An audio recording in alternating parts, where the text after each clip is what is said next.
Sputnik. Acá, bueno, no está a mi lado, está mucho más cerca a ustedes que a mí. Está mi querido colega, director de nuestro Centro de Prensa en Montevideo, Oleg Vismitinov, que es el conferencista de nuestra charla. Pero antes de pasarle la palabra, bueno, muy contenta de verte. Me gustaría contarles que sí, ¿por qué estamos acá? Acá estamos para discutir un tema bien importante, bien interesante para todo el mundo, claro, para los periodistas, para los estudiantes, las tendencias de la industria mediática moderna. Y antes de iniciar la charla, iniciar todo, me gustaría agradecer a la gente que nos ha ayudado, a las organizaciones que nos han ayudado a organizar el proceso y todo, porque sí, es bien complicado organizar todo y hacer todo desde Rusia, que bueno, estamos un poquito más lejos que nos gustaría. Y creo que la primera persona sin quien nunca podríamos hacerlo es mi querido amigo, director de Diario Ahora San Juan, Jorge Lorenzo.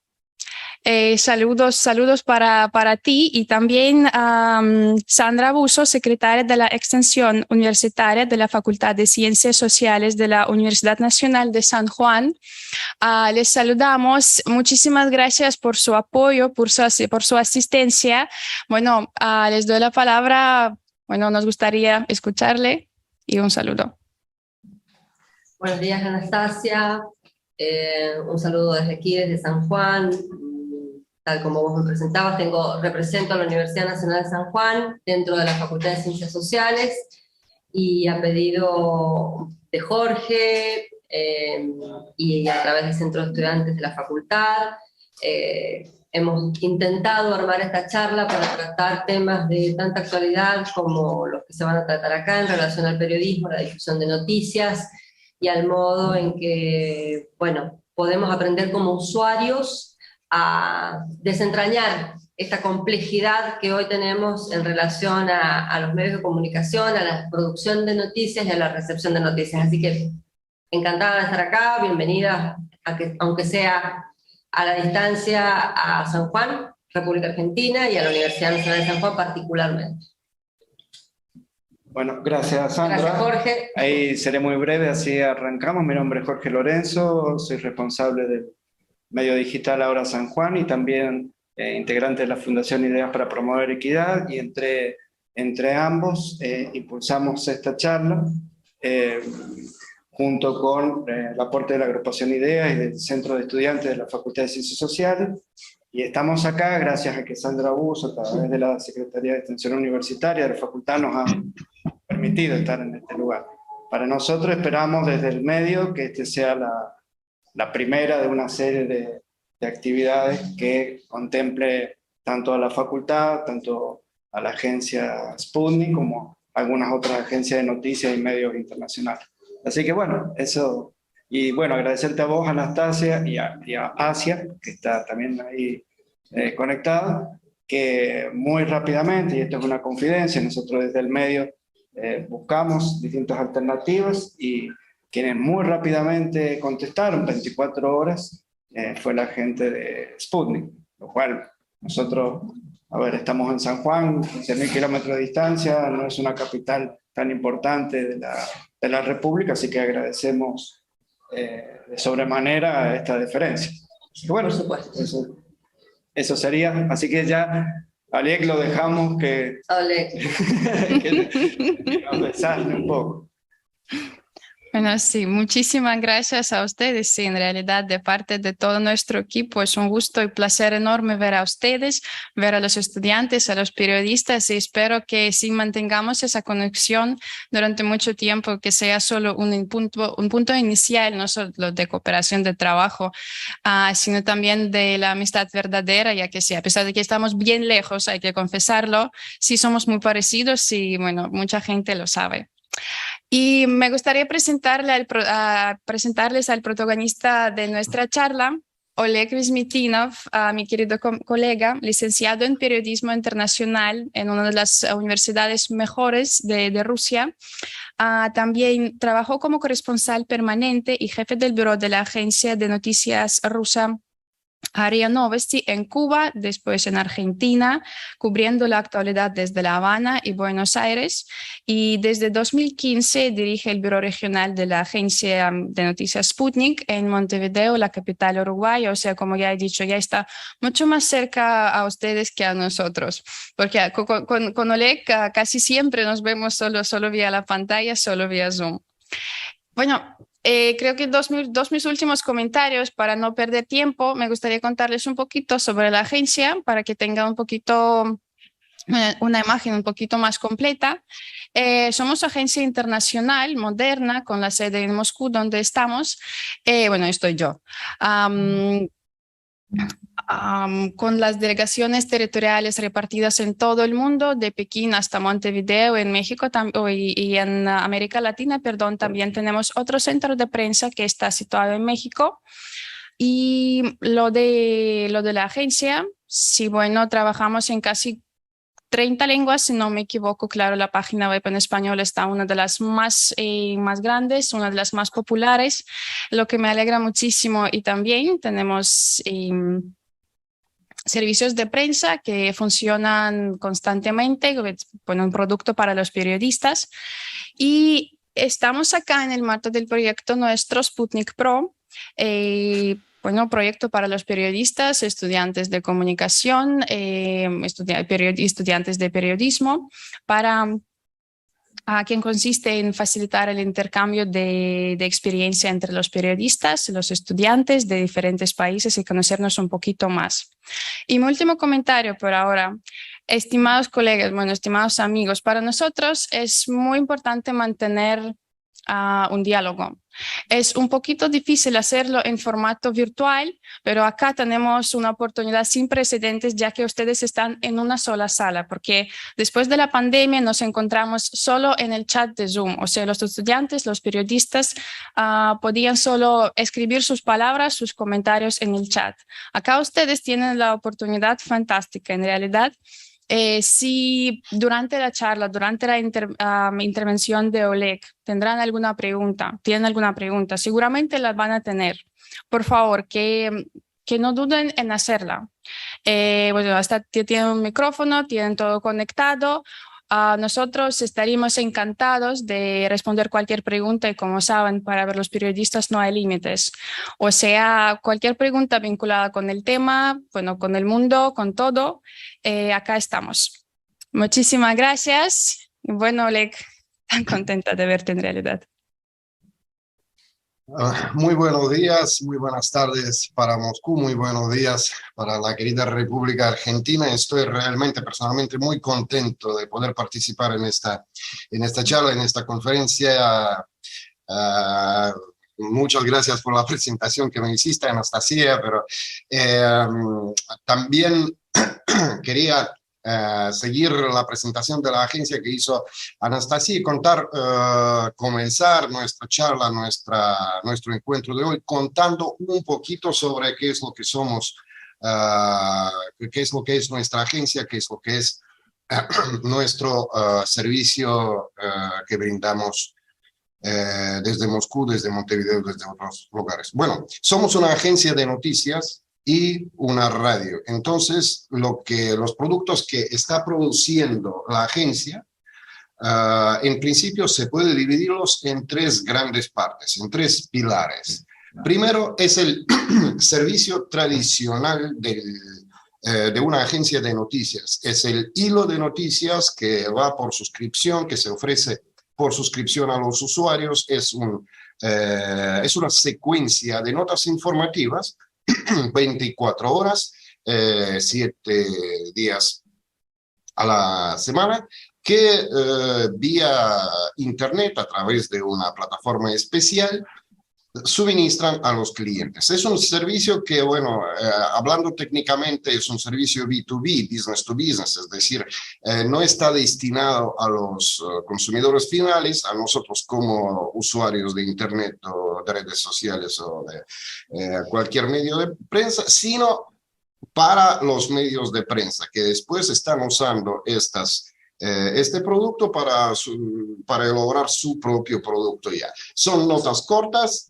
o un poco más largas a veces con información y a veces análisis. Se caracterizan por las características propias de una agencia de noticias. Siempre se habla de siempre en una nota, digamos, típica de la agencia de noticias es una nota que cuenta sobre algún suceso, es una nota informativa que está libre de opinión editorial o opinión de periodista que lo escribe. Y como suplemento a veces pueden aparecer análisis o análisis editados por la editorial, entonces siempre estas notas van como marcados como análisis o opinión para poder para que el cliente pueda distinguirlos. Siempre hablamos en este caso siempre del servicio de noticias, que es el primer servicio que ofrece la agencia en total, que es el servicio más antiguo y que queda, digamos, intacto más o menos en su, digamos, razón de ser desde hace muchos años. Segundo tipo de información, el tipo de servicio que ofrece nuestra agencia es el sitio web. El sitio web ya es lo que ven ustedes cuando entran a nuestro sitio. Es un medio digital ya. Se nutre tanto de los materiales que preparan el servicio de noticias de la agencia como por sus materiales propios. La principal característica, el principal rasgo que distingue este tipo de servicio es que es un medio digital, tiene ya mucho más materiales como opinión, como análisis, como reportajes y claro que ofrece, siendo un medio digital ya, no solamente texto, sino multimedia, con fotos, los artículos están acompañados con las fotos, con los videos, salen los podcasts, se usan todo tipo de multimedia para presentar la información. Y tercer tipo de, digamos, servicio que brinda nuestra agencia es la radio. Ahí, de una parte, somos como una radio tradicional que sale, los programas de la radio que estamos preparando salen tanto en el formato tradicional en las radios tradicionales. Por ejemplo, en Argentina está saliendo en Radio del Plata y los programas preparados por Sputnik. Pero también se publican en forma de podcast en la página web de la agencia. Ahí es donde aparece todas las posibilidades de usar las tecnologías nuevas para un servicio de difusión de información, no quiero decir viejo, pero ya que tiene sus años. La radio, es decir, usamos los programas para convertirlos en forma de podcast acompañados de fotos y videos y que ofrecen una absolutamente nueva experiencia al usuario cuando el usuario en los últimos años puede descargar a su dispositivo los programas de radio y puede escucharlos on demand, es decir, cuando él quiere, no cuando quiere la radio, sino cuando quiere el usuario, cuando le quede más cómodo. Bueno, era para presentar esos tres, digamos, pilares, esos tres grandes vectores en los cuales nosotros trabajamos y la idea de la charla de hoy es compartir un poco nuestra experiencia, nuestras visiones, nuestra experiencia en el trabajo práctico en estos tres pilares, en estas tres partes de trabajo. Y también hablando de esto, tocar el tema que es muy popular en los últimos años, el tema de fake news en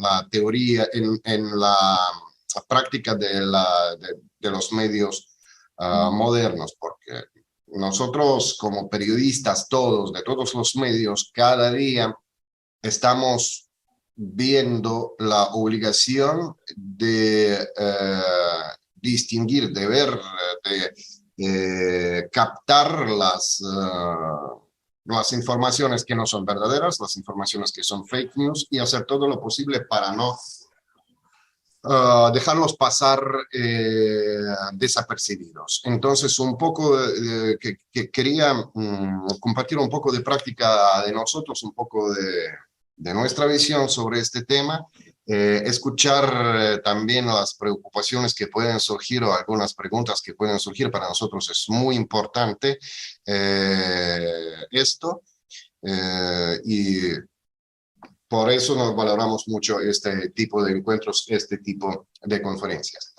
Bueno, ya que hablamos de fake news, podríamos comenzar que ahora todavía, aunque estamos viendo un desarrollo exponencial de todas las tecnologías relacionadas con los medios de comunicación, el mecanismo de aparición y de la difusión de las fake news todavía se está estudiando, todavía no hay, digamos, entre los estudiosos de los temas de medios de comunicación masivos, todavía no hay una certeza global sobre cómo es el mecanismo de la aparición y la difusión de los fake news, de las noticias falsas.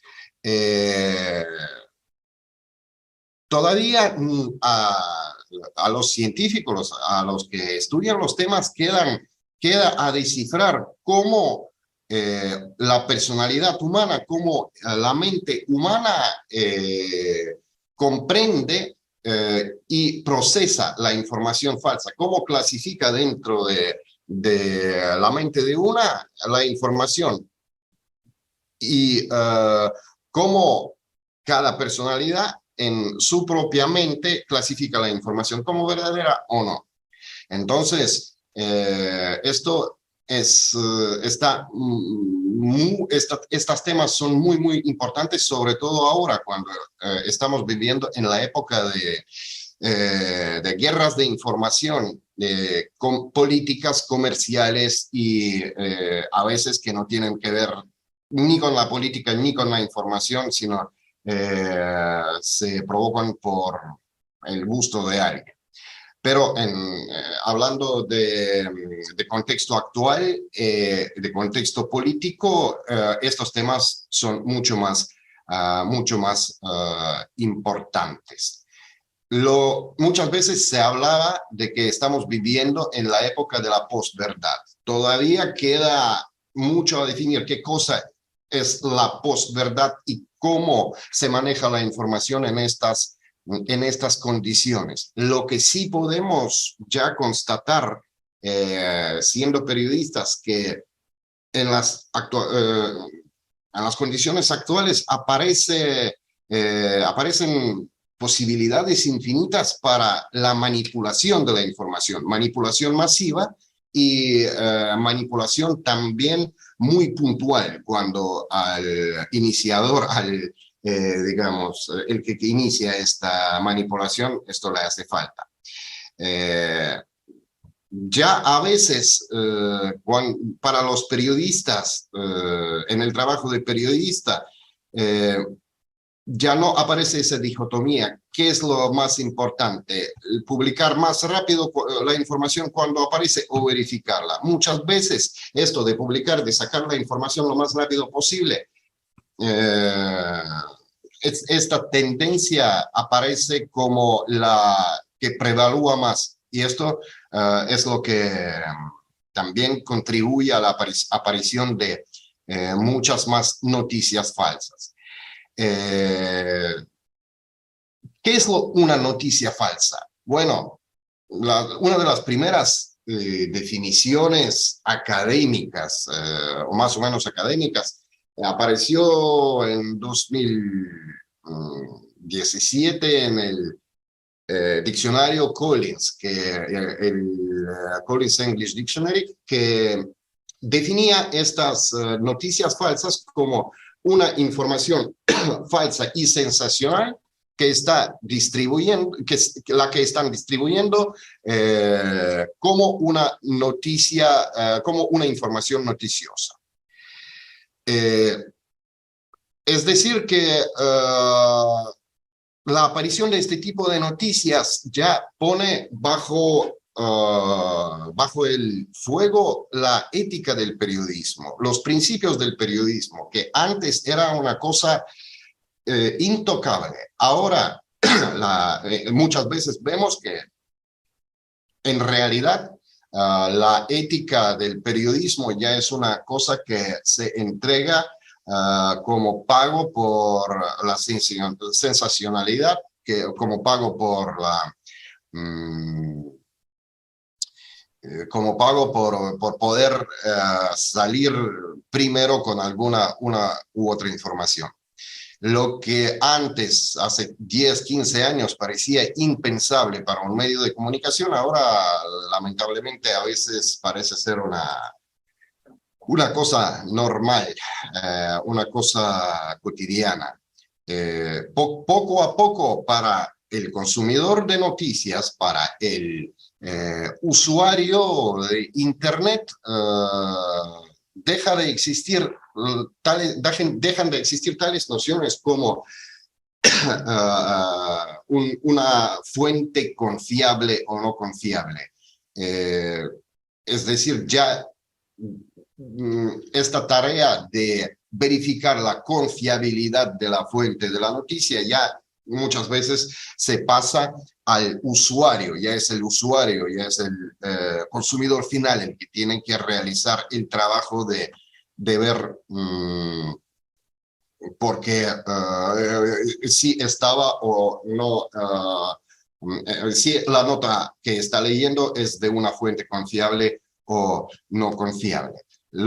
Muchas veces vemos que los límites morales, los límites éticos, los límites propios de periodismo están borrándose. Y mucho más, esto pasa mucho más en el contexto de guerras de información, guerras informativas, cuando digamos, el propósito de algún medio, el propósito de alguna comunidad es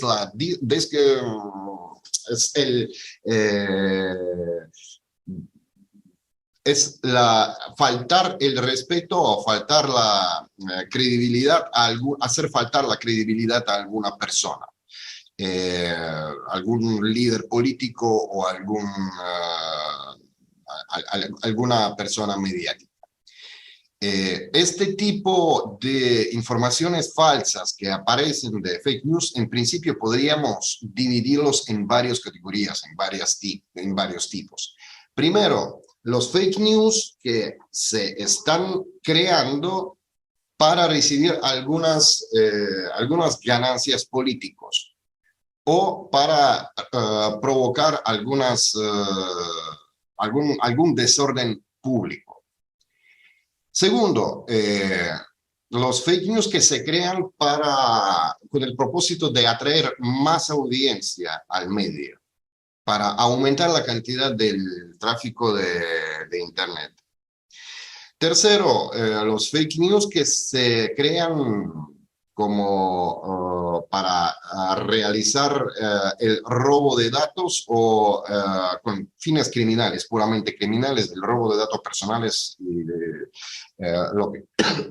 todo lo relacionado con eso. Cuatro, los fake news que se crean para llamar la atención a alguna personalidad política o algún personaje mediático concreto. Y quinto, los fake news que aparecen con el propósito de manipular los mercados, es decir, con el propósito financiero. Claro que es una clasificación, una de las clasificaciones posibles, se puede clasificarlos de otra forma, por otros rasgos, pero para tener algo en general, digamos, vamos a tomar esta clasificación. Entonces, también una de las cosas muy importantes es que la aparición de todo esto, la gran difusión de todos esos 5 tipos de fake news se deben a que a la psicología humana, a la posibilidad de influir a las capacidades cognitivas de una persona a través de la información. También se usan tales factores como la característica de la característica personal humana. Unas personas son más propicias a leer noticias falsas sobre algunos desastres o posibles desastres. Otras personas tienen las capacidades de consumir la información más críticas. Entonces, depende muchísimo también de los rasgos personales de cada uno. Pero de todas formas, estas características de que la gente, los usuarios finales, muchísimas veces tienden a consumir las notas negativas más que las notas positivas. Se usa mucho por los creadores de las noticias falsas. ¿Por qué? Esto se debe a la naturaleza humana, porque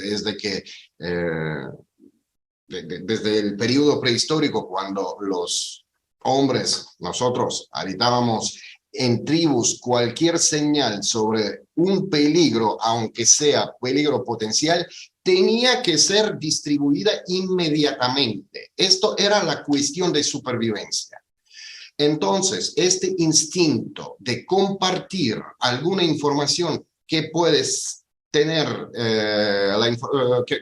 que contiene alguna nota o alguna publicación que puede tener la información sobre un posible peligro, el hombre actual tiene el instinto de distribuirla a todos sus contactos, a todos sus conocidos. Eso viene de nuestra naturaleza, del hombre prehistórico. Entonces, saber dominar este instinto no es una tarea muy fácil para cualquier individuo, y los creadores de las noticias falsas usan esta capacidad o usan, digamos, esa característica humana. También otra característica humana que contribuye muchísimo a la distribución, a la difusión de notas falsas es que muchísimas personas humanas somos muy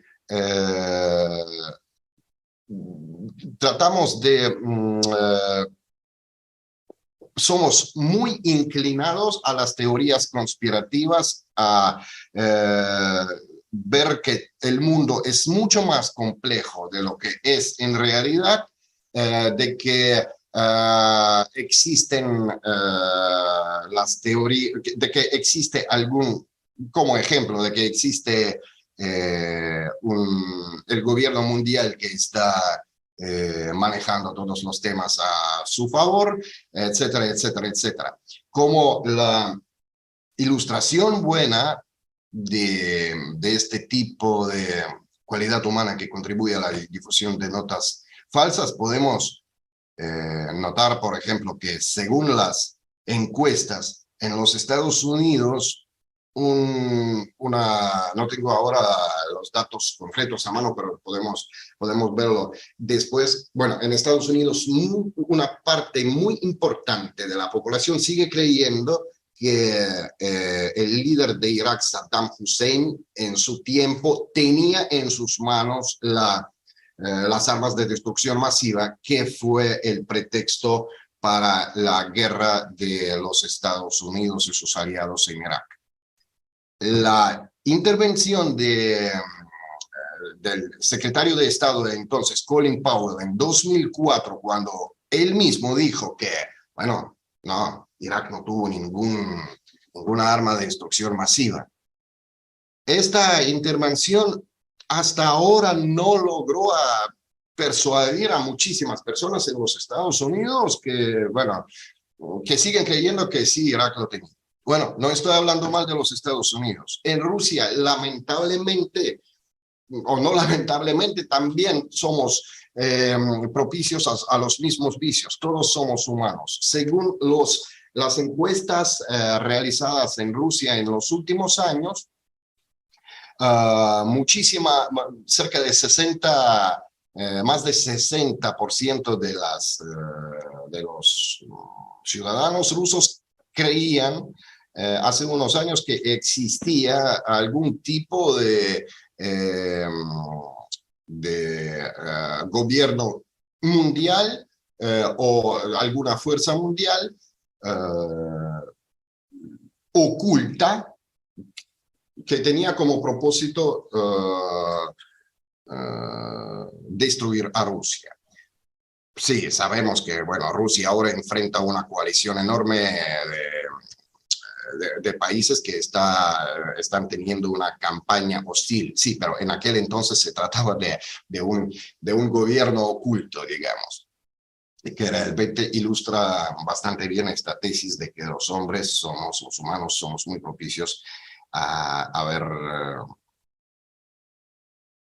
los fake news como noticias reales, verdaderas, simplemente por el tema que nos asusta y tratamos de asustar a los otros, es decir, compartir este susto, compartir la idea de un posible peligro. Y ahí pasamos a otra parte bastante importante, o capaz la más importante: cómo luchar contra las fake news, porque ni los estados pueden quedar afuera, ni nosotros como medios, como periodistas responsables, podemos quedarnos al lado de una situación cuando aparecen los fake news. Bueno, hay muchas formas de luchar contra la difusión de eso. Digamos, la más lógica y la que más obvia es a través de los canales estatales, cuando se trata de las campañas políticas, de las campañas mediáticas contra un Estado. Bueno, usar los instrumentos, los canales de Estado para publicar, contrarrestar la información falsa y publicar la información verdadera. Eso, por ejemplo, lo hace el Ministerio de Relaciones Exteriores de Rusia, que en su página web publica toda una serie de fake news que aparecen, de fake news, de publicaciones falsas, donde aparecían información falsa sobre Rusia, y con los comentarios del ministerio comentando qué es lo que está mal y, digamos, difundiendo la información verdadera, la información correcta. Es una opción más que obvia, es un instrumento muy lógico, pero bueno, tiene también sus deficiencias lógicas. ¿Por qué? Porque si ya uno consumió la información falsa, más de una, ya más o menos le quedó grabada en la memoria.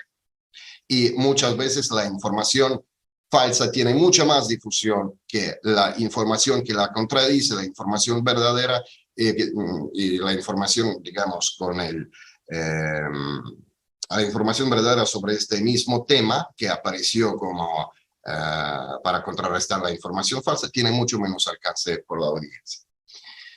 Otra de las opciones que estaba utilizando el mundo de los medios para luchar contra los fake news fue el intento de las redes sociales que convirtieron en los últimos años en un instrumento enorme, como un medio de comunicación. Bueno, estas redes sociales comenzaron a moderar los contenidos con uno de los propósitos de no permitir la difusión de las notas falsas. El intento fue bueno. Lo malo de este intento era que resultó ser un instrumento en los juegos políticos en la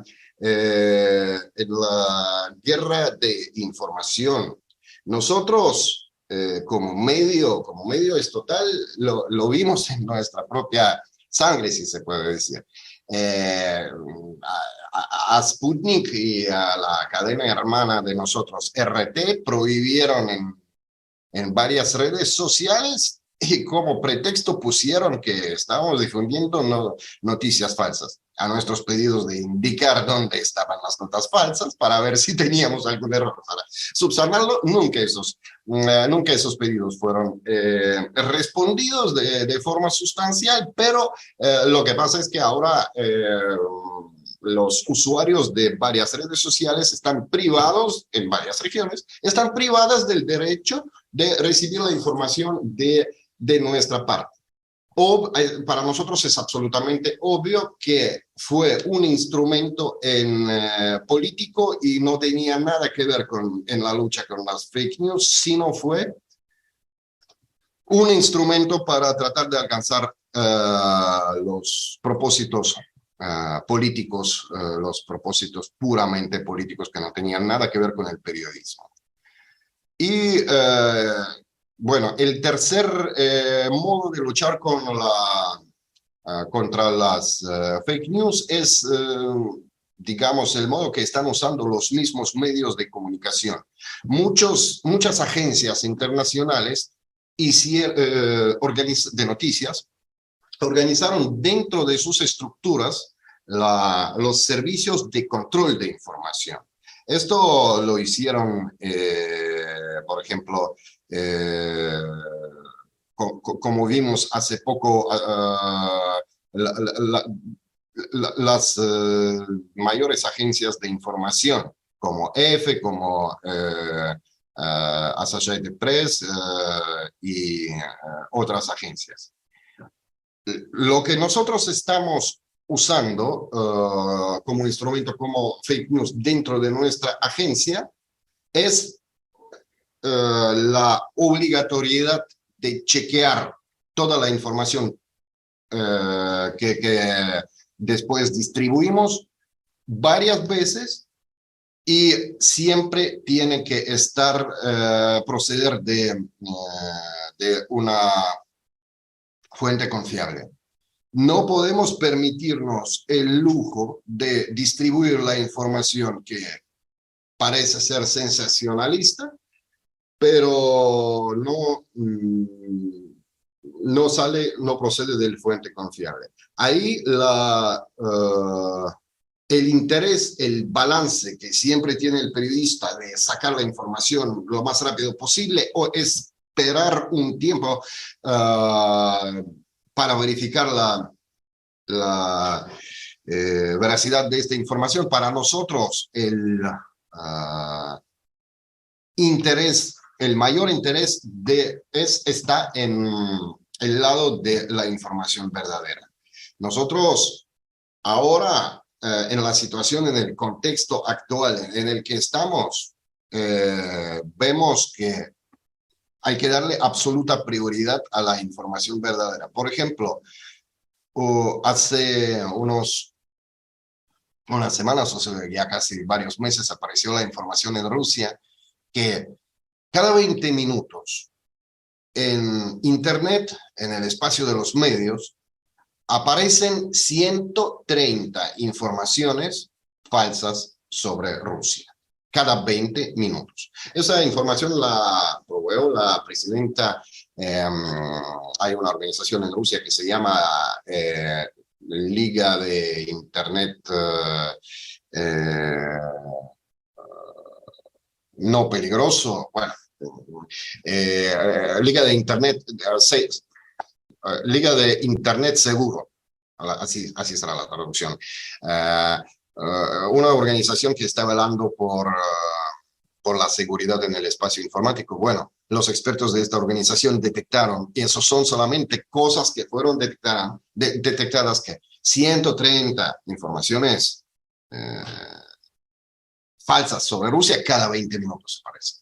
Entonces, replicarlo es muy fácil para cualquier medio. Por eso se replican tanto. Pero contrarrestarla es una tarea mucho más importante y mucho más importante en el contexto actual. Entonces, la prioridad absoluta en estas condiciones del contexto actual es procesar y difundir solamente la información verdadera, la información. Y una de las,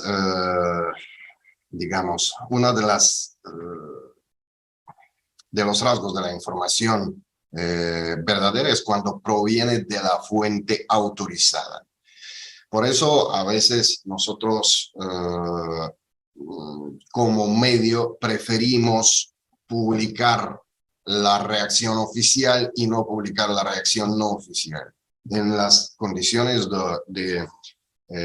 actuales, cualquier información que puede ser no correcta puede hacer un daño a veces irreparable, porque muchas veces se trata de la información de la cual dependen vidas, literalmente. Bueno, pasando a temas, al tema de fake news, pero siguiendo, digamos, el tema de fake news, podríamos ver cómo distinguir la noticia, porque las noticias falsas tienen sus rasgos, los cuales pueden ser distinguidos bastante fácil. Tomamos, por ejemplo, tomamos como ejemplo la situación, la difusión de las noticias sobre coronavirus. Ya la pandemia pasó y hay muchos chistes sobre esto. Parece que, bueno, en la situación actual hay muchos, digamos, anécdotas. Por ejemplo, uno dice, bueno, ¿dónde se puede leer las noticias sobre coronavirus? Quiero relajarme un poco. Es decir, que ya este tema pasó, pero en su tiempo era, como todos nosotros nos acordamos perfectamente siendo periodistas, que en su tiempo era una avalancha de noticias, la mayoría de las cuales eran falsos.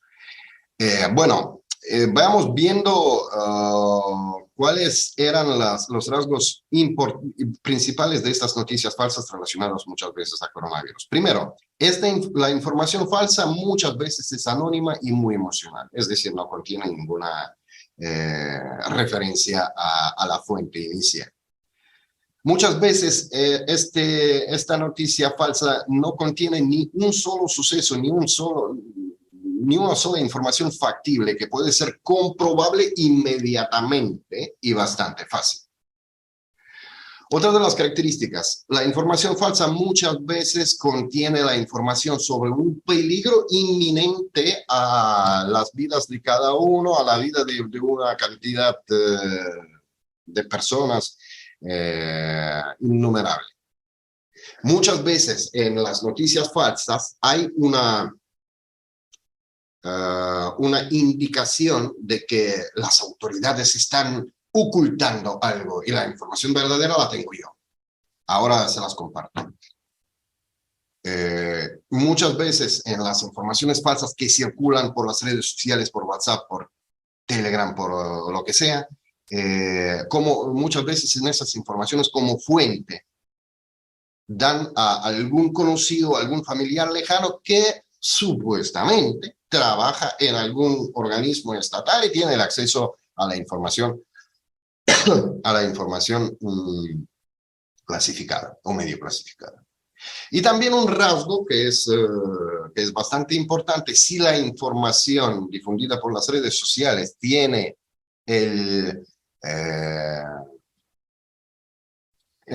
un llamado a la difusión más amplia posible de esta información.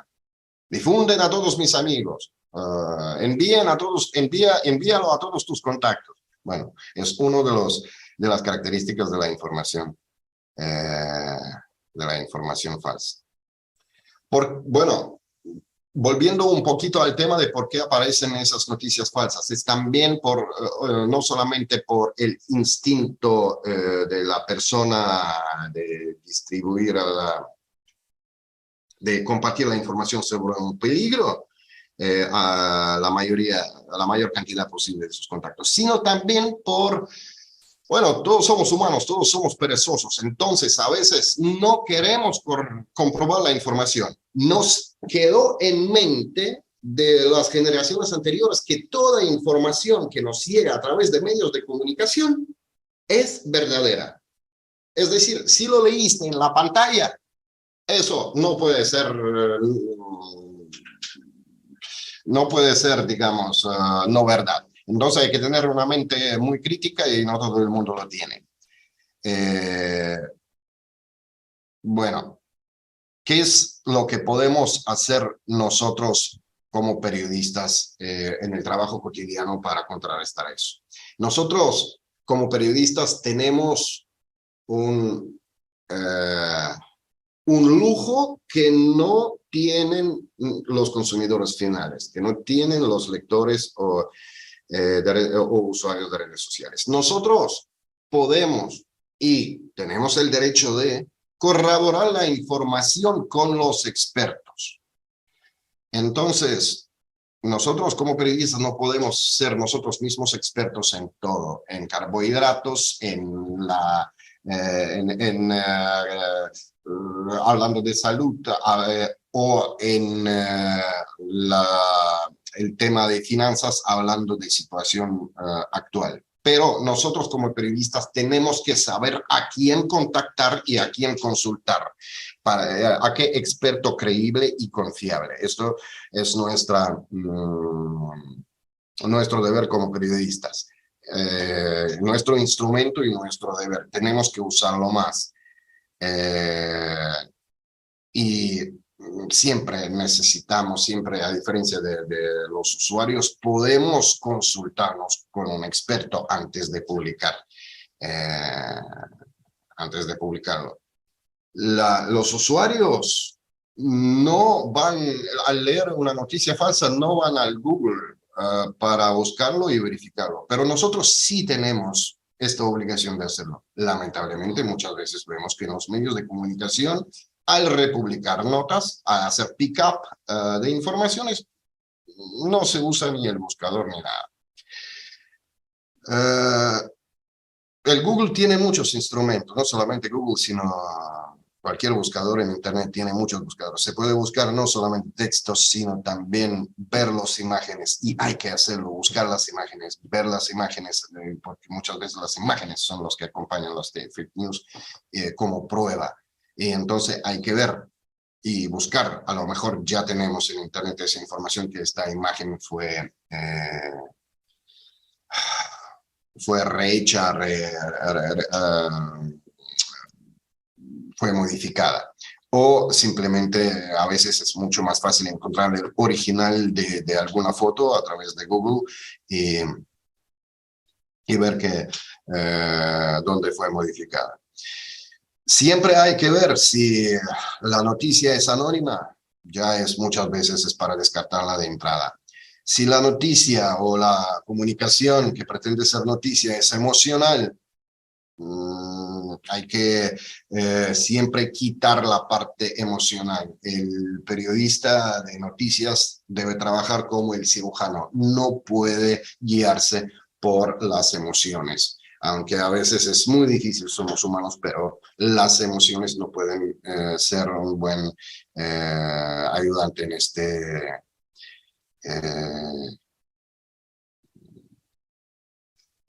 esta situación. Bueno, hay que ver también, hay que trabajar con mucho cuidado con las noticias, con las noticias que aparecen en redes sociales, y ver si el autor de esta noticia no es que a lo mejor lo que quiere es solamente el tráfico, es recibir un poquito más de like, o sentirse el creador de los contenidos. Esto hay que pasar toda la información recibida por redes sociales a través de este filtro. Y también hay que, si tenemos la referencia a una fuente confiable, a una fuente mediática, hay que corroborar esta referencia. Muchas veces los creadores de los fake news usan este instrumento, presentan la noticia fake como una declaración de alguna persona mediática, de algún político mediático, cuando ellos no lo harán. Me acuerdo perfectamente en Rusia, en los tiempos de coronavirus, apareció un audio que circulaba en las redes sociales que supuestamente pertenecía a un cirujano, a un médico muy conocido, y el autor de este audio, el protagonista de este audio, decía que, bueno, los últimos estudios demostraron que el coronavirus podría ser curado solamente con el ajo y con alguna otra medicina tradicional.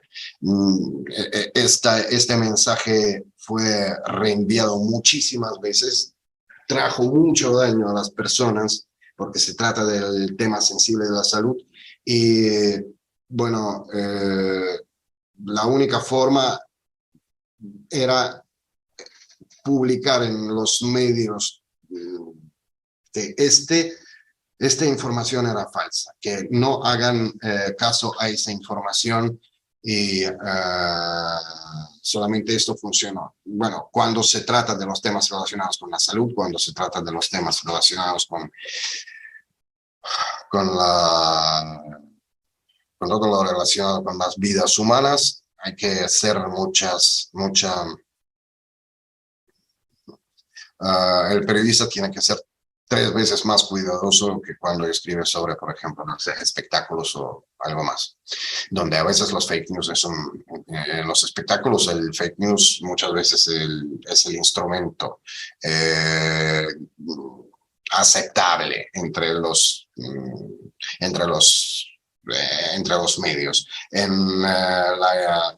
Lamentablemente, esta idea de usar este fake news como instrumento aceptable ya estaba pasando para otros ámbitos, como el ámbito de política, economía, sociedad. No, usar los fake news como método de trabajo con la información, como método de trabajo de los medios, es inaceptable en ningún tipo de medios, ni con espectáculo, ni con política, ni con economía, ni otras cosas. Bueno, para, digamos, terminar la parte relacionada con eso, quería, y antes de pasar a la serie de preguntas, de algunos comentarios que podríamos hacer, quería compartir, bueno, mi visión personal, digamos, personal y profesional sobre qué rasgos tiene que tener un periodista, periodista joven, un estudiante de periodismo que quiere prosperar en la profesión. Antes de todo periodista, toda persona que aspira a ser periodista, o todo comunicador, todo buen comunicador, debe saber ver la noticia, debe saber distinguir un suceso interesante en esta avalancha de información que todos nosotros tenemos todos los días en nuestras pantallas. Para eso es indispensable la formación profesional y la formación general humanitaria. Y también es muy importante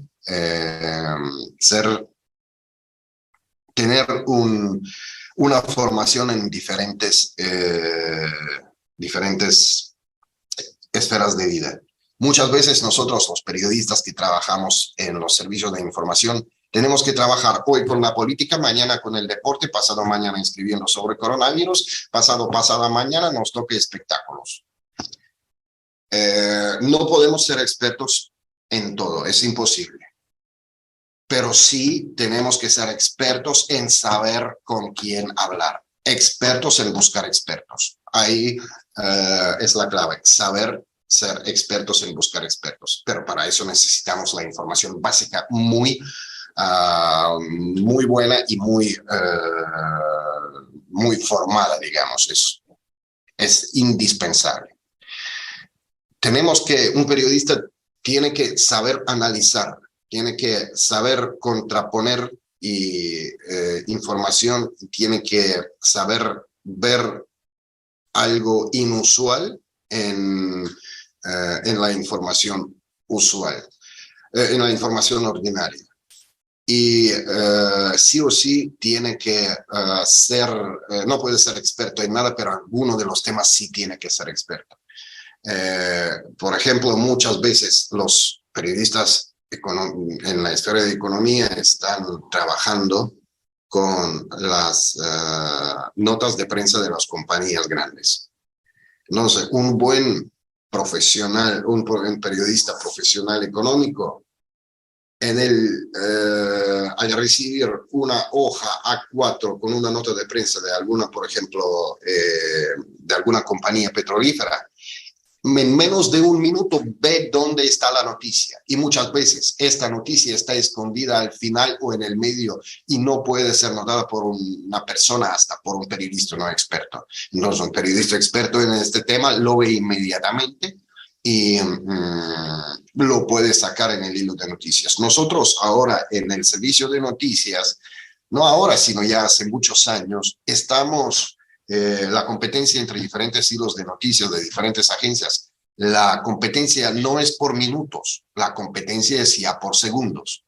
Entonces, cuando aparece la noticia que, por ejemplo, la Organización de Países Exportadores de Petróleo decidió bajar la producción de petróleo a tal y tal nivel, eso es un super flash. Y ahí ya no es cuestión de segundos de publicarlo, pero para eso tenemos que ser expertos en el tema para poder seguir esta cobertura y trabajarla bien. Entonces, ser expertos en buscar expertos y ser expertos en algún tema especial. También el periodista que escribe sobre temas políticos, ¿para qué necesita formación general? Bueno, muchas veces vemos que, por ejemplo, las personas que escriben sobre la situación en Europa, en la Unión Europea, no tienen ni... a veces se confunden, por ejemplo, nociones como Consejo Europeo y Consejo de Europa. Para una persona común parecería lo mismo, pero son organismos absolutamente diferentes. Bueno, y también hay unas digamos, sugerencias o digamos unas ideas sobre algunas cosas que debería saber un periodista. Bueno, sí o sí ahora necesitaría hablar inglés o otra lengua, alguna otra lengua, porque al hablar otro idioma para un periodista es vital. Otro idioma para él es la puerta a otro mundo, la puerta a otra vida profesional, digamos. Con cada idioma que habla la persona, le aumenta exponencialmente su potencial profesional. Es el acceso a la información primaria, el acceso a las fuentes, es imprescindible. Y bueno, hay algunas cuestiones técnicas que son imprescindibles ahora. Cualquier periodista que trabaje en la agencia tiene que saber teclear rápido, bien, sin mirar las teclas. Es indispensable. Estamos hablando de segundos. Cuando estamos hablando de sacar información, estamos hablando de segundos. La competencia con otros es segundo. Y si uno se demora tecleando, pierde. Y pierde no él, sino la agencia. El periodista tiene que saber manejar profundamente los instrumentos de búsqueda. muchas veces lo que aparece cuando ponemos una información en el buscador, lo primero que aparece no es lo más relevante para nosotros. Por las informaciones generales tenemos 10.000 de páginas y en el buscador como resultado si revisamos solamente uno o gracias 2 páginas. No, tenemos que como periodistas saber construir saber el lenguaje especial de Google para hacer las búsquedas más profundas y más específicas. Excluyendo algunas palabras específicas, excluyendo fechas como una cosa muy básica, y saber buscar por video, saber buscar videos, saber buscar fotos, etcétera, etcétera.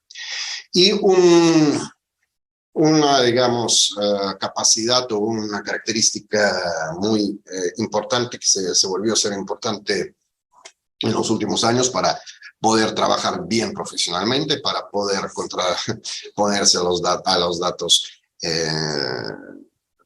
falsos, a las noticias falsas, es saber manejar básicamente los datos, los big data, los datos grandes. No me refiero a lo que es data scientist, el trabajo con big data, sino simplemente saber manejar los datos estadísticos que muchas veces aparecen en los sitios web de las instituciones oficiales. Y para nosotros periodistas es muy importante para hacer trabajos de investigación. Sin las nociones en el manejo de estos datos estadísticos, el trabajo resulta ser mucho más difícil y mucho menos, digamos, representativo o de una u otra forma. Bueno, en esta parte me parece que tengo que dejar de hablar y ya ver si hay algunos comentarios o algunas ideas que de los que podríamos hablar conjuntamente. Para nosotros es muy importante ver sus comentarios, a ver si podemos comentar algo. Es, como decimos con Nastia, nuestra parte preferida de las conferencias de las intervenciones, ¿no? Alec, muchísimas gracias. Un gusto enorme y bueno, me imagino que tu discurso era tan lleno de la información, de los detalles. Muchísimas gracias. Bueno, chicos, por favor, que no sean timideces. Si tienen alguna pregunta, algún comentario, bueno, lo que les gustaría preguntar, porque no siempre tenemos la oportunidad de hablar con otro continente, no con otro país, sino con otro continente. Sí, ¿no? Por ahora no. Bueno. Sí, ahí. A ver. ¿Sí? Daniel. No, vení. Está. Era para preguntar si, bueno, las noticias falsas y esto de la desinformación, si consideran que es una especie de publicidad electoral gratuita para algunas veces si funcionan de esa forma.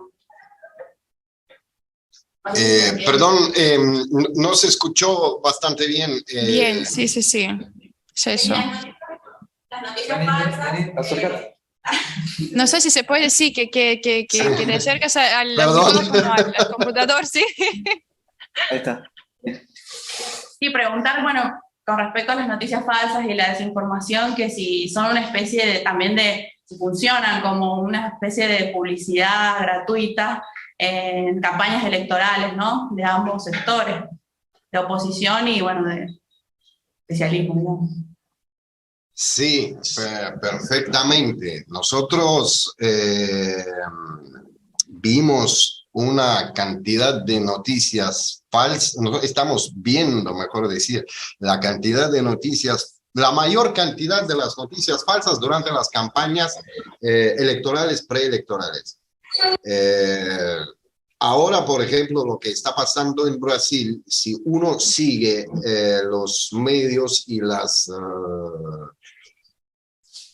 redes sociales de Brasil, se da cuenta, sí, están llenas de informaciones falsas y no falsas. Las informaciones sin corroborar aparecen fotografías de hace años, que nadie sabe por qué aparecieron ahora. Bueno, en fin, fake news, la aparición de noticias falsas, la generación de noticias falsas, ya de facto es un instrumento en la guerra mediática. La guerra mediática no es algo, no siempre es una guerra, digamos, entre los estados. Es, digamos, la situación cuando hay dos partes que están usando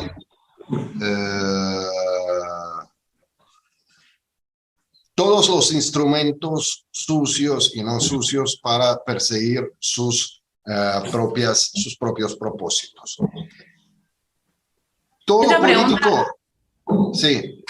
No, que quería hacer es que si, por ejemplo, se utiliza una parte del discurso de la persona que dijo en una noticia como título, pero fuera del contexto, ¿eso se tomaría también como una noticia falsa, a pesar de que sí lo dijo, pero no en ese mismo contexto?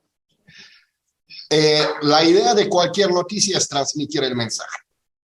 Si el mensaje, si tenemos una noticia donde el discurso de algún político o de alguna persona mediática fue descontextualizado, entonces esta noticia está transmitiendo un mensaje falso. Sí, va a ser catalogado para nosotros como un fake news. Sí es un fake news, digamos. No es el tema de, digamos, más bien catalogación. Es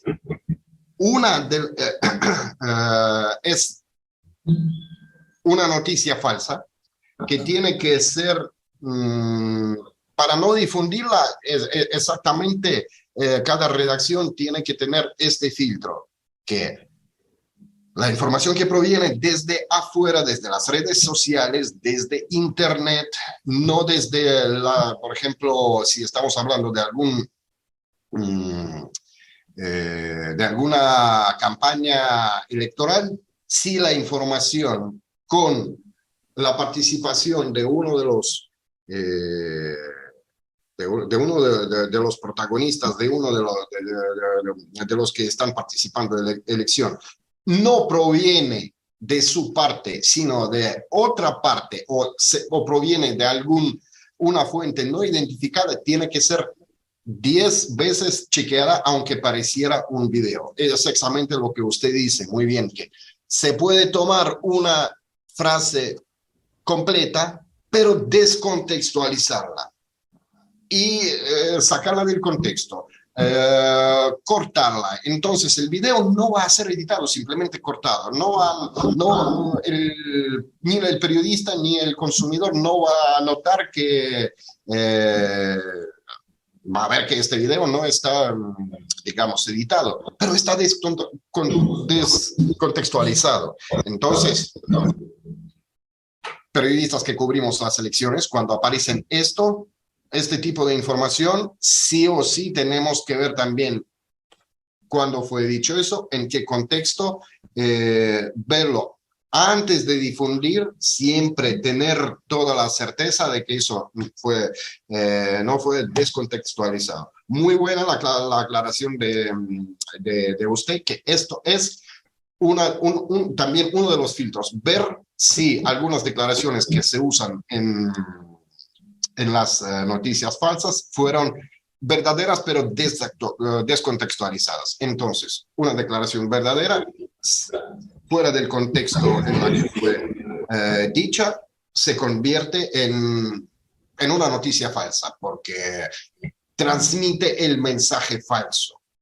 Y muchas veces resulta ser mucho más difícil contraponer algo a este tipo de informaciones, porque después la gente lo reenvía por WhatsApp uno a otro, en otras redes sociales, diciendo que mira, acá está la prueba de lo que te dije, y en realidad no tiene nada que ver. A veces la persona decía lo contrario, lo sacaron del contexto o lo editaron pusiendo dos frases que él dijo y sacando la tercera en el medio, y el sentido fue el inverso. Entonces, sí o sí, muy buena el comentario suyo, ver cuando se trata de declaraciones publicadas, en qué contexto fue hecho eso y sobre todo cuando se trata de procesos electorales. No, sí, sí. Lo mismo si podemos decir para otros temas. Vamos pasando acá. Sí, a ver, ¿se escucha? Ahí se escucha. Bueno, a ver, No, mejor trataré de mejor escuchar. de la mesa. Así te... Con un poco de ejercicio, ¿no? ¿Se escucha? Sí, perfecto. Sí, Genial. perfecto. Sí, me gustaría saber qué estrategias se toman desde Sputnik o, bueno, como nombraron recién desde RT, frente a la campaña de desprestigio que hay contra esta agencia de noticias actualmente. Sí, bueno, realmente es una pregunta muy buena y muy importante para nosotros. Nosotros lo que estuvimos viendo primero una campaña de desprestigio cuando a la agencia le estaban los altos funcionarios de la Unión Europea sin ningún tipo de pruebas, sin ningún tipo de confirmaciones, estaban diciendo que nosotros estamos, que Sputnik, que RT era el instrumento de propaganda que difundía noticias falsas. A veces esto nunca, siempre fue dicho sin ningún tipo de prueba, pero cuando tales declaraciones hace algún miembro del gobierno, alguna fuente gubernamental en Europa, en la Unión Europea, siempre en los medios europeos tiene mucha difusión. Bueno, no solamente eso, sino también vimos una campaña enorme a través de las redes sociales, a través de Google, que nos están pesimizando.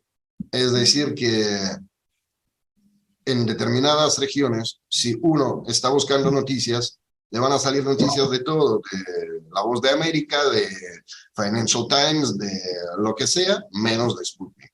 Es decir, Google en su ranking de noticias pone a nosotros o simplemente saca, no los deja aparecer en los resultados de noticias, o los pone entre los últimos resultados de búsqueda, y eso se llama el proceso de pesimización de medios. Realmente lo que sufrimos como agencia, que la cantidad de usuarios que antes de la situación que vivimos actualmente llegaban a nosotros a través de Google, disminuyó drásticamente. ¿Qué es lo que pudimos hacer y qué es lo que estamos haciendo? Primero, seguimos trabajando en nuestros sitios web, en todos nuestros recursos. Disminuyó la cantidad de personas que venían desde Google a nuestros sitios, pero aumentó y sigue aumentando la cantidad de personas que ya vienen a nuestro sitio directamente, es decir, a través de los enlaces guardados en sus favoritos del navegador, a través de teclear la dirección de nosotros directamente y entrando en la web y de otras formas. Nosotros también estamos trabajando mucho en las redes sociales nuevas. En Telegram tenemos canales que están creciendo rápido y que actualmente resulta ser muy usable, muy bueno desde el punto de vista de consumidor final, y estamos viendo que tenemos los canales de distribución de nuestra información en Telegram que están creciendo mucho, y ahí es que la gente, el proceso de suscripción es fácil y vemos el crecimiento. Sí, exactamente. Tenemos canales en Telegram, Sputnik Mundo y Sputnik Mundo Video. Aquí ya vi que apareció una pregunta si tenemos canales en Telegram. Sí, claro, tenemos estos canales en español, tenemos en otros idiomas también, pero en español son Sputnik Mundo y Sputnik Mundo Video. Creo que la forma más fácil de verlos es si ustedes ponen en el buscador de canales la palabra Sputnik, les va a aparecer ahí y lo van a ver bastante fácil. También estamos usando otras plataformas después de que nos están precisando no solamente en Google, en YouTube, también es decir, la estrategia es usar todas las plataformas disponibles para llegar a la mayor cantidad posible de usuarios. Uno de los instrumentos más eficaces es Telegram. Vemos que resulta ser mucho más confiable, mucho más usable desde el punto de vista como nosotros, como productores de contenido, tanto como consumidores. Y apostamos también a que el periodismo de calidad viene a atraer a la audiencia por sí solo. Vemos que la gente va directamente al sitio web de Sputnik para ver, para poder escuchar otras voces. Claro está que las cifras no son comparables con lo que teníamos cuando Google no hizo esa política de censura, pero la realidad es esa. Usar el sitio web y todos los servicios que tenemos con la mayor profesionalidad y calidad posible y abrirse a nuevos medios, a nuevos canales a través de las redes sociales disponibles. Y bueno, también usar los medios tradicionales como radio, donde salimos en el formato de radio, pero bueno, es un poco otra historia, ¿no? Bien, muchas gracias.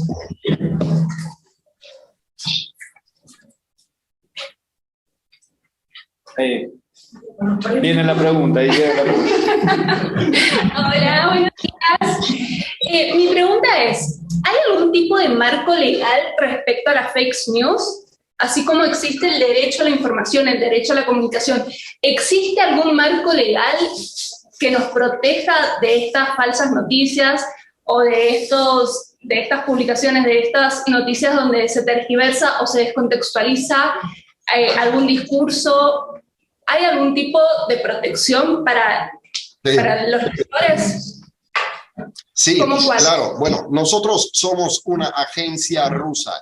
Estamos bajo la legislación de Rusia, obvio, y bajo la legislación de los países donde estamos trabajando, donde tenemos centros regionales. Hablando de Rusia, exactamente, existe un marco legal que fue introducido en 2019, realmente cuando el peligro de una difusión de fake news por los medios de comunicación, cuando se creó, digamos, la situación ya peligrosa, que a veces los fake news los medios difundían tantos fake news que eso se convirtió ya en un peligro social. Pues en el marzo de 2019 fueron suscritos por el presidente Putin las leyes sobre la publicación de las noticias falsas por los medios. Esta ley lo que estipula es la responsabilidad administrativa del medio de comunicación o masiva de una información falsa en los casos cuando esta información, cuando el medio sabía que esta información era falsa antes de publicarlo. Y se trata de información que pueda peligrar la vida o el bienestar de la ciudadanía. Entonces, el principio es eso. Si un medio difunde la información de la cual ya está seguro que es falsa, tiene la responsabilidad administrativa. Hay también diferentes grados de responsabilidad. Si en el caso de reincidencia, la ley supone el bloqueo del recurso. Si el juzgado, si la corte ve que algún medio sigue publicando, sigue propagando las noticias falsas, sabiendo que son falsas, es decir, que mantiene la política de propagación de noticias falsas, según estas leyes, tiene el derecho de bloquear el recurso para un tiempo ilimitado o limitado, y también tiene un sistema de multas establecido. Según acuerdo, es tanto para los medios de comunicación como también para organismos que distribuyen la información. Y siempre es eso, hay los organismos estatales que velan por esto, siempre primeramente aparecen digamos, este organismo que vela primero le comunica al medio que hay algunas infracciones. Después, si el medio sigue publicando noticias falsas que fue demostrado que eran falsas antes de publicar, entonces ahí ya aparecen multas, ya aparece responsabilidad administrativa y como medio, digamos, remedio final, el bloqueo de este medio, si es reincidencia y si, digamos, todas las medidas tomadas anteriormente no fueron cumplidas. Entonces sí, en Rusia sí existe el marco legal. En otros países no hay marco legal, y incluso en el mundo periodístico hay diferentes, o en los digamos, en los estudiosos de la teoría de periodismo, entre los mismos periodistas de renombre, hay diferentes opiniones sobre eso. Algunos dicen que que la persecución por fake news no debe estar presente en ningún estado, que esto es cuestión de libre prensa y libertad de opinión. Y hay otro punto de vista que, digamos, que debe existir el marco legal que protege a la ciudadanía, que protege el bienestar social y que no se trata de regular la libertad de expresión, sino que se trata de preservar el bienestar social. Bueno, en muchos países hay discusión de ese tipo. En Rusia sí existe el marco legal y sí existe la responsabilidad del medio por difundir las noticias falsas cuando esto se hace sabiendo que la noticia es falsa. Bien, gracias. Gracias por la pregunta. Pregunta en el chat, pero la respondimos recién. Bueno, listo. Sí. Como para que quede claro, o sea, en Rusia toda penalización que hay es administrativa, básicamente. O sea, la pena máxima es el cierre del medio. Sí, siempre primero, si hay infracciones, siempre el organismo que vela, siempre primero manda el informe que dice que, miren, detectamos esta y esta infracción, y siempre hay, digamos, forma de corregirlo. Después, pero hubo muchos casos cuando no muchos, pero bueno, hubo casos cuando el medio seguía publicando las noticias falsas que ya demostradas antes del momento de publicación que eran falsas. Entonces, ahí sí aparecían las multas, aparecían y después aparecía el bloqueo. No es el cierre del medio como tal, sino que el bloqueo, digamos, el cierre de acceso a este medio. Pero este cierre del acceso al medio es la decisión la más drástica posible, si decir así, que fue aplicada solamente en los casos de una reincidencia. Nunca el cierre del medio nunca se aplicaba, el cierre del acceso al recurso de medio no se aplicaba como en primera instancia, ¿no? Solamente en el caso de reincidentes. Gracias. Muchas gracias. Si tienen alguna consulta o alguna idea sobre otros temas no relacionados con fake news, con mucho gusto, porque bueno, la idea es también de intercambio de opiniones, intercambio de ideas, intercambio de todo lo relacionado con periodismo. Bien, hola, ¿cómo le va? Tengo una consulta que, si bien no está directamente relacionada con las fake news como tópico, vemos que Argentina está pasando una situación muy particular con respecto a los discursos de odio. Y justamente estos discursos muchas veces son potenciados por las fake news o utilizan como herramienta las fake news. ¿Qué considera que como medio de comunicación se debe hacer respecto a los discursos de odio? Es un tema importantísimo lo de discursos de odio. Es uno de los... sí, Argentina vive una situación muy particular. El periodismo argentino es muy emocional. Yo trabajé como periodista en Argentina 2012-2015.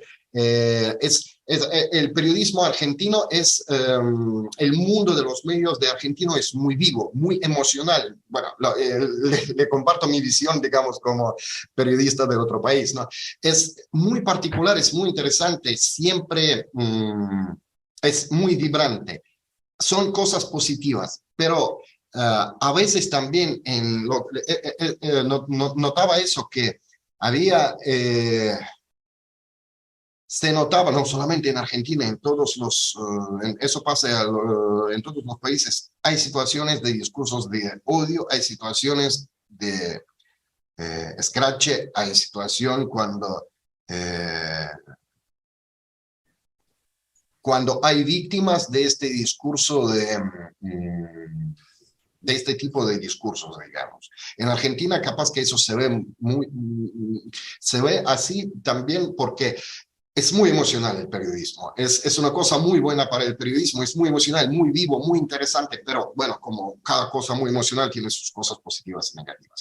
Entonces, lo único, a mi modo de ver, que nosotros como periodistas podemos hacer es no faltar a la ética periodística. Siempre buscar, si se trata de algún tipo de información relacionada con acusación de algo, o siempre buscar la segunda parte, la opinión de la segunda parte. Siempre tratar de ser lo más lógicos y lo más neutros posible. Es una tarea muy difícil, es una tarea casi muy difícil a realizar en los medios de izquierda o de derecha. Ser imparcial es casi imposible, pero sí tenemos que tener esto en mente cuando se trata de la vida de alguien, cuando se trata de bienestar humano cuando se trata de cuando detrás de cada noticia hay el destino de alguien. Entonces, nosotros como periodistas, la segunda vez que apelo a esta comparación, nosotros somos como los cirujanos o como los médicos. Podemos actuar bien, pero podemos actuar mal. Podemos tener mala praxis. Los médicos tienen responsabilidad penal por mala praxis. Nosotros, periodistas, a veces no la tenemos. A veces podemos hacer mucho daño a la persona. Y después,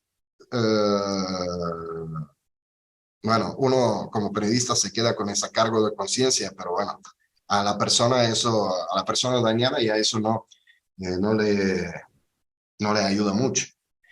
Entonces, lo único que podemos hacer es tener criterios morales propios, aplicándolos en cada una de nuestras investigaciones, en cada uno de nuestros artículos, haciendo reportajes, siempre pensando en las personas, siempre siendo objetivos, siempre viendo el lado humano, siempre no faltar a la verdad, pero ver también que detrás de cada palabra mal formulada podemos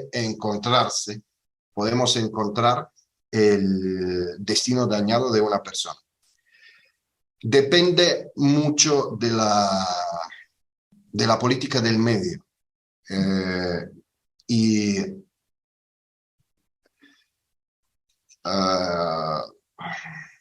Con los temas morales muchas veces los temas morales quedan en el marco moral, no entran en el marco legal. Entonces, lo único que se puede hacer, hablando cuando todo está dentro del marco legal, pero está fuera del marco de lo moral, lo único a lo que podemos apelar es a los principios del periodismo. El periodismo sirve para contar la verdad y no para dañar a la gente, sino para hacer bien a la gente, para trabajar para el bien de la sociedad.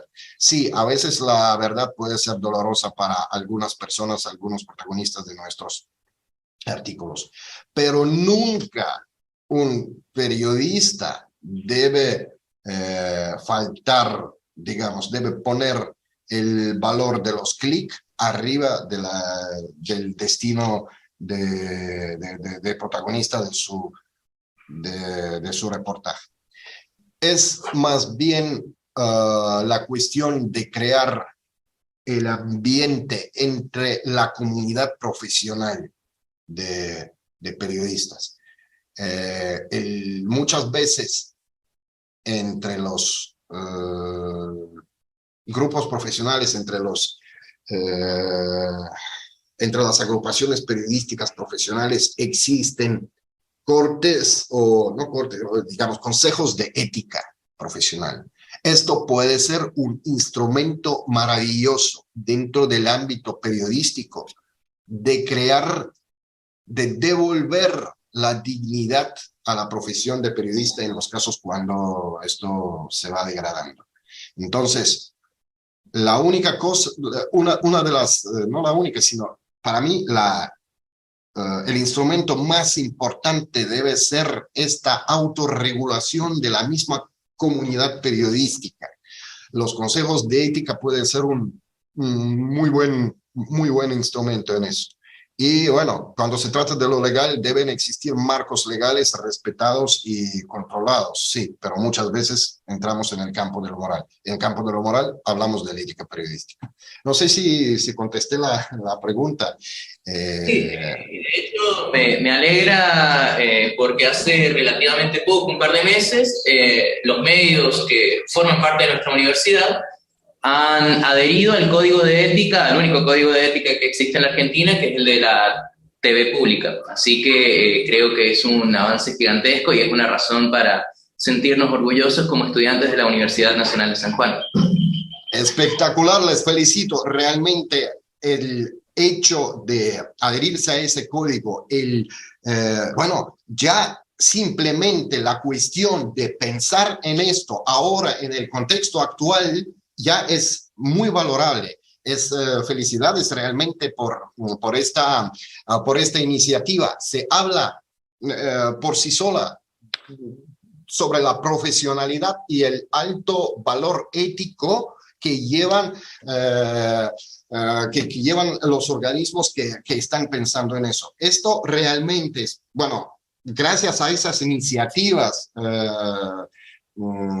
tenemos la esperanza de que la profesión de periodista va a seguir siendo. Nosotros tenemos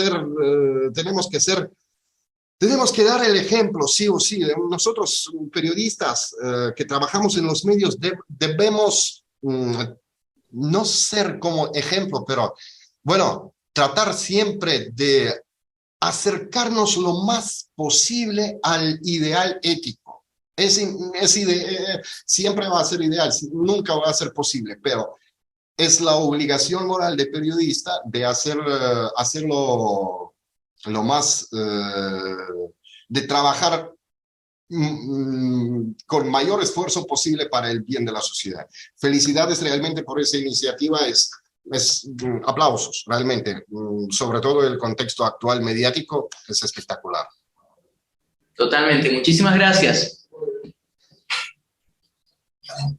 Muchas gracias. Mira qué preguntas más interesantes, qué comentarios más interesantes, realmente espectacular estamos. ¿Cómo están? Yo soy estudiante de Ciencias de la Comunicación, soy de Ciencias Políticas, así que mi pregunta tal vez venga un poco más empleándolo al contexto actual, digamos, el conflicto entre Occidente, también que están planteando los medios de comunicación y Rusia, y anclándolo un poco al periodismo. ¿Cómo ustedes están llevando adelante también esta persecución, esta fake news con las distintas agencias que ustedes tienen en Occidente? Sus compañeros y compañeras periodistas, ¿cómo lidian, digamos, con esto? Frente a las acusaciones, frente a las distorsiones, frente incluso en un momento un cierto bloqueo y censura, porque recuerdo que hace unos meses atrás los canales de YouTube de RT, de Sputnik y también sus redes sociales fueron cerradas. También, bueno, ¿cómo lidian justamente al ser una agencia que tiene articulación en muchos países de Occidente, lidian con esa situación, realmente con esa persecución también que hay y esa censura? Muchas gracias por esa pregunta. Realmente es un tema muy importante para nosotros profesionalmente, humanamente. Sí, teníamos todo eso de lo que usted habló, el bloqueo, la censura, la persecución de periodistas, las medidas administrativas tomadas, administrativas y legales tomadas contra la agencia. En Europa cierran cuentas bancarias y no dejan a los periodistas de Sputnik trabajar para la agencia, prohíben legalmente bajo la legislación, bajo las decisiones tomadas por Europa, simplemente no dejan trabajar. En algunos países bálticos están amenazando con medidas de índole, de medidas ya no administrativas, sino amenazan con cárcel a los periodistas que siguen trabajando para los medios rusos. No es una situación fácil personalmente. En las redes sociales seguro vieron que Sputnik RT tiene su marca en Twitter, en Facebook, que somos un medio de comunicación controlado por el Estado. Muchas veces, no muchas veces, esto, sino siempre, este tipo de poner las etiquetas, este etiquetado por la parte de redes sociales, no solamente alcanza al medio como tal, sino también a periodistas. Tenemos compañeros, nuestro compañero aquí, por ejemplo, Sergio Pintado, uno de nuestros editores tiene su cuenta personal en Twitter, no sé por qué. Twitter lo también catalogó como medio estatal, y la cuenta personal del periodista. Entonces, al recibir este etiquetado, nuestro periodista recibió una catarata de insultos de usuarios que no están de acuerdo con digamos, con la política de Rusia, lo están asociando a Rusia. Los periodistas que recibieron este tipo de etiquetado recibieron una avalancha no de críticas solamente, sino de amenazas y maltrato, discursos de odio que estábamos hablando. Es decir, todos los esfuerzos legales de nosotros de sacar este etiquetado a periodistas, lo que a nosotros parece horroroso y fuera del contexto, fuera del marco legal, fuera de todo. Pero bueno, el tema es que actualmente estamos viviendo la etapa cuando las redes sociales están dictando reglas para vivir, no el usuario. Es decir, no el usuario, no las redes sociales para el usuario, sino el usuario para las redes sociales. Rusia está haciendo todos los esfuerzos posibles para revertir la situación y proteger el bien de sus ciudadanos, pero lo que queda para nosotros es seguir trabajando, cada uno en su propio puesto, en su propio cargo, haciendo sus propias tareas. Y el tema es que si nosotros estamos así expuestos, es decir, que nadie de nosotros no tiene por qué tener miedo por su trabajo. Es para el periodista su trabajo es su vida. El periodista es una de las profesiones cuando tú no vas a casa a las 6 de la tarde apagando la computadora y te olvidas. No, tú sigues quedando periodista. Tú sigues después de las 6 de la tarde con el etiquetado que te puso Twitter. Tú sigues con las preocupaciones de que si sacaste bien el artículo o no, que si escribiste bien, que si el reportaje hecho por ti es lleno de detalles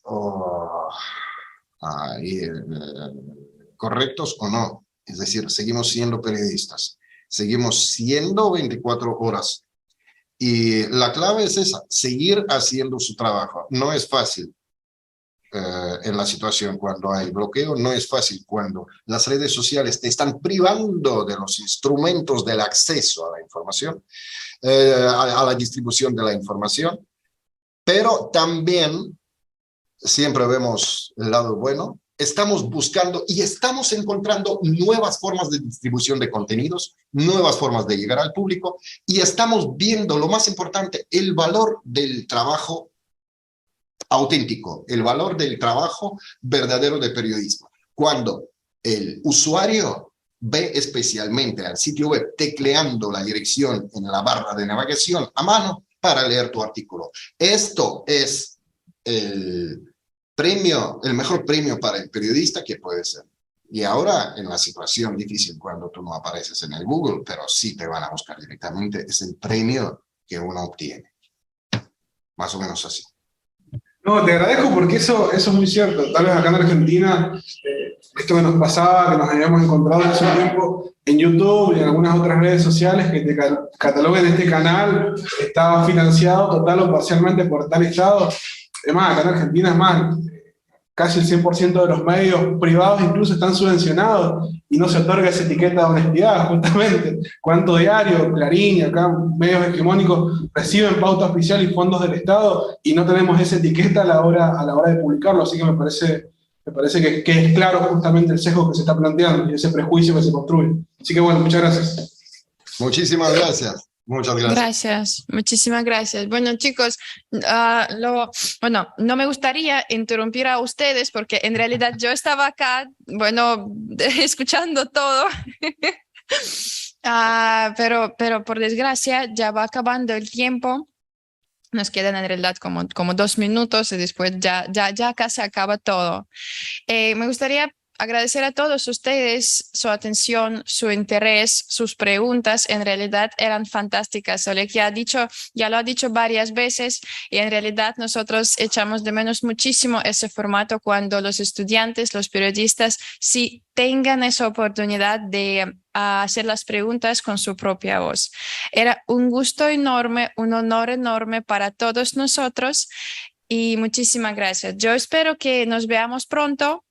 En un par de semanas, en un mes o cuando ustedes tengan tiempo, si tienen interés, claro, seguir discutiendo las cosas con nosotros y muchísimas gracias. Muchísimas gracias también de mi parte. Es una alegría enorme poder compartir con ustedes. Es una alegría enorme poder escuchar sus comentarios. Espero mucho que sigan en el contacto con nosotros, con Moscú, con Montevideo, con otras oficinas. Para nosotros es un gran placer. Gracias por esa oportunidad. Lo valoramos mucho. Bueno, muchas gracias. Es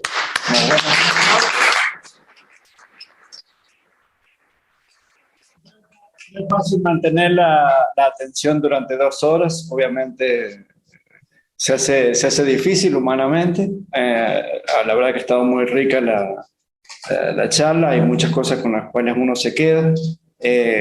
Creo que lo principal y lo más importante es que siempre hay que volver a las bases, a lo básico, a los principios, como se dice. Si uno no se sale de ese eje y se ata a eso, es más difícil equivocarse, digamos, ¿no? Y es más difícil de faltar a la verdad. El problema de la inmediatez, de la puja por tener la primicia, de tener más clics, y lleva siempre al error. Y obviamente los discursos de odio también aquí están, no solamente por los discursos de odio, sino hay mucha información que podríamos decir que se aplica al morbo, o se utiliza la noticia escandalosa contra lo criminal, lo policial, que en algún tiempo siempre era una sección secundaria de los medios, hoy es lo principal. Uno puede ver en los canales de televisión, sobre todo, que la mayor parte del tiempo son noticias mórbidas y de corte policial. Pero bueno, creo que ha quedado muchísimos temas para tratar de nuestro lado como medio, y hablo un poco también por la gente, por los chicos, por el centro de estudiantes, que se me aceptan. y bueno, y por esta casa de estudio que nos ha permitido este lugar realmente maravilloso. Así que bueno, muchísimas gracias. Muchísimas gracias. Bueno, que tengan un lindo día en Argentina, que tengan un lindo día en Uruguay, y nosotros ya vamos a las casas porque ya son las 6 de la tarde, o sea, sí, creo que es un asunto final para hoy, para nosotros, para Moscú. Estimados amigos, muchas gracias y espero que nos veamos muy pronto. Hasta luego.